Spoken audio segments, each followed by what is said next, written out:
જ્યારે તમે પ્લેનની સીટ પર બેસીને સેફ્ટી બેલ્ટ બાંધો છો ત્યારે તમે તમારા જીવનની ડોર કોઈના હાથમાં આપો છો, એક પાયલોટના હાથમાં, બરાબર ને?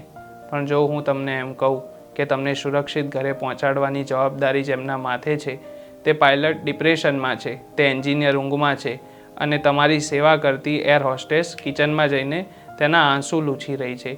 ભારતની એરલાઇન્સમાંની એક એરલાઇન ઇન્ડિગો આજે એક મોટા ટર્બ્યુલન્સમાં ફસાઈ છે. સોશિયલ મીડિયા પર વાયરલ થયેલા એક ઓપન લેટરે કંપનીના ચળકતા પડદા પાછળનું એક ભયાનક સત્ય બહાર લાવી દીધું છે. આજે આપણે એ પત્રનું પોસ્ટમોર્ટમ કરીશું. અમે તૂટી ગયા છીએ અને હવે તમારી સુરક્ષા રામ ભરોસે છે. આ બધું જ એ પત્રમાં કેમ લખવામાં આવ્યું હતું તેના વિશે વાત કરીશું આપણે આજના આ વિડીયોમાં.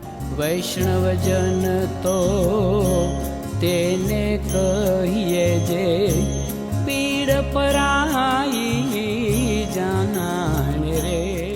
નમસ્કાર મિત્રો, હું છું દર્શિલ અને તમે જોઈ રહ્યા છો નવજીવન ન્યૂઝ. તમે જોયું હશે કે છેલ્લા થોડા સમયથી ફ્લાઇટ્સ મોડી પડી રહી છે, કેન્સલ થઈ રહી છે અને આપણે માનીએ છીએ કે આ કોઈ ટેકનિકલ સમસ્યા હશે. પરંતુ ઇન્ડિગોના જે કર્મચારીએ લખેલો ઓપન લેટર સાબિત કરે છે કે સમસ્યા મશીનમાં નહીં પણ મેનેજમેન્ટમાં છે. આ પત્રમાં વપરાયેલા શબ્દો છે ભય, દમન અને લાલચ. ચાલો જોઈએ શું છે આ સમગ્ર મામલો. કોઈપણ સામ્રાજ્યના પતનની શરૂઆત અહંકારથી થાય છે. વિસલ બ્લોઅરના દાવા મુજબ 2006માં શરૂ થયેલી ઇન્ડિગો પાસે એક વિઝન હતું, પણ જેમ જેમ માર્કેટ શેર વધ્યો તેમ તેમ તે વિઝન લાલચમાં ફેરવાઈ ગયું. કંપનીમાં એક ભ્રમ પેદા થયો, વી આર ઇનવિન્સિબલ, અમને કોઈ હરાવી ન શકે. અને આ ભ્રમનું પરિણામ શું આવ્યું એ આપણે હાલ જોઈ જ રહ્યા છીએ. આરોપ છે કે નવી આવેલી આકાશા એરને તોડવા માટે ઇન્ડિગોએ એવા રૂટ પર પણ વધારાની ફ્લાઇટ્સ દોડાવી જ્યાં તેની જરૂર જ નથી, માત્ર સામેવાળાને નુકસાન પહોંચાડવા માટે પોતાના સ્ટાફને મશીનની જેમ નીચોવી નાખવામાં આવ્યા. આ સ્ટ્રેટેજીએ માર્કેટ તો કબજે કર્યું પણ કંપનીનો આત્મા મારી નાખ્યો. હવે વાત કરીએ એ લોકોની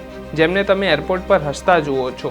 શું તે હાસ્ય સાચું છે? પત્રમાં થયેલા ખુલાસા મુજબ ગ્રાઉન્ડ સ્ટાફનો પગાર જાણીને તમે ચોંકી જશો. માત્ર 16 થી 18,000 રૂપિયા. આટલી મોંઘવારીમાં એક એરલાઇનનો કર્મચારી 3 લોકોનું કામ એકલો કરે છે. સૌથી દર્દનાક વાત તો એ છે કે મેનેજમેન્ટ દ્વારા હુકમ આપવામાં આવ્યો છે કે મુસાફરોને પેસેન્જર નહીં પણ કસ્ટમર ગણવા, જેથી તેમની સાથે કોઈ માનવીય સંબંધ એટલે કે ઇમોશનલ કનેક્શન ના બને. કેબિન ક્રૂ મેમ્બર્સ કિચનમાં જઈને રડે છે.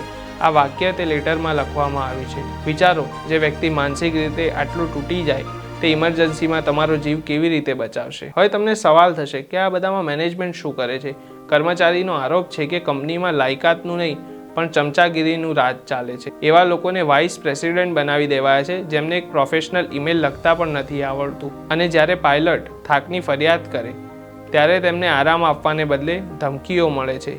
સિસ્ટમ એટલી હદે સડી ગઈ છે કે જો કોઈ પાયલટ નોકરી છોડવા માંગે તો રેગ્યુલેટર્સ સાથે મળીને તેના લાયસન્સ વેરિફિકેશનમાં જાણી જોઈને વિલંબ કરવામાં આવી છે. આ કોઈ કંપની નથી મિત્રો, એક બંધક ખાનું એટલે કે પ્રિઝન બની ગયું છે. આ ઓપન લેટરનો એક જ નિષ્કર્ષ નીકળે છે, આજે જે ફ્લાઇટ્સ કેન્સલ થઈ રહી છે, જે અફરાતફરી મચી રહી છે, તે કોઈ અકસ્માત નહીં પણ વર્ષોના શોષણનું પરિણામ છે. જ્યારે માલિકો વિદેશમાં જલસા કરતા હોય છે ત્યારે કર્મચારી એક કલાકના આરામ માટે તડપતો હતો. સવાલ એ છે કે શું આપણે માત્ર સસ્તી ટિકિટ જોઈશું કે પછી એ ટિકિટ પાછળની માનવીય કિંમત તેને પણ જોઈશું? કારણ કે યાદ રાખજો, એક થાકેલો પાયલટ આકાશમાં સૌથી મોટું જોખમ છે. તમારો આ વિડીયો વિશે શું અભિપ્રાય છે? શું તમે તાજેતરમાં ઇન્ડિગોની સર્વિસમાં ઘટાડો અનુભવ્યો છે? કોમેન્ટમાં જરૂરથી જણાવજો. અને આ સત્યને દરેક સુધી પહોંચાડવા માટે વિડીયોને શેર જરૂરથી કરજો અને ચેનલને સબસ્ક્રાઇબ કરજો. નમસ્કાર.